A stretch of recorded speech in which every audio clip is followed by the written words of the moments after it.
କେନ୍ଦୁଝର ଜିଲ୍ଲା ଏକ ଖଣିଜ ବହୁଳ ଜିଲ୍ଲା ହୋଇଥିବା ବେଳେ ଏହି ଜିଲ୍ଲାରେ ବିଭିନ୍ନ ସ୍ଥାନରେ ବହୁ ମୂଲ୍ୟର ଖଣିଜ ସମ୍ପଦ ଭରି ରହିଛି ଏବଂ ଏହି ଜିଲ୍ଲାରେ ବିଭିନ୍ନ ସମୟରେ ବିଭିନ୍ନ ସ୍ଥାନରେ ଦେଖାଯାଏ କି ଏହି ଖଣିଜ ସମ୍ପଦ ସବୁକୁ ଲୁଣ୍ଠନ କରିବା ପାଇଁ ଖଣି ମାଫିଆମାନେ ଯୋଜନା କରି ଅନେକ ସମୟରେ ଏଥିରେ ସଫଳ ହେଉଥିବା ବେଳେ ଆଉ କେତେବେଳେ ଖଣି ବିଭାଗ ପୋଲିସ ଓ ବନ ବିଭାଗ ପକ୍ଷରୁ ଚଢ଼ାଉ କରାଯାଇ ଏହି ଖଣି ମାଫିଆମାନଙ୍କ ଉପରେ ଅଙ୍କୁଶ ଲଗାଇବା ପାଇଁ ଚେଷ୍ଟା କରିଥାନ୍ତି।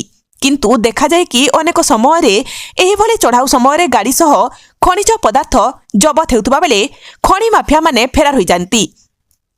ସେହିଭଳି ଏକ ଘଟଣା ସାମ୍ନାକୁ ଆସିଛି କେନ୍ଦୁଝର ଜିଲ୍ଲା ଯୋଡ଼ା ଖଣି ମଣ୍ଡଳ ବାମେବାରୀ ଥାନା ଅଞ୍ଚଳରେ।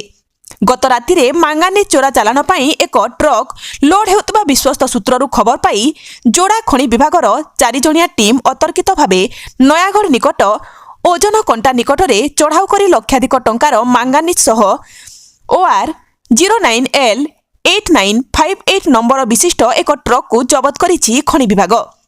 ସୁଯୋଗ ଦେଖି ଏହି କାରବାରରେ ସମ୍ପୃକ୍ତ ଖଣି ମାଫିଆମାନେ ଘଟଣାସ୍ଥଳରୁ ଫେରାର ହୋଇଯାଇଥିବା ନେଇ ସୂଚନା। ଏଠାରେ ବେଆଇନ ମାଙ୍ଗାନିଜ ଚାଲାଣ ପାଇଁ ଟ୍ରକ୍ରେ ଲୋଡ୍ ହେଉଥିବା ବେଳେ ଖଣି ବିଭାଗ ପକ୍ଷରୁ ଏହି ଚଢ଼ାଉ କରାଯାଇଥିଲା। କେନ୍ଦୁଝର ଜିଲ୍ଲାରୁ ସରୋଜ କୁମାର ମହାପାତ୍ରଙ୍କ ରିପୋର୍ଟ।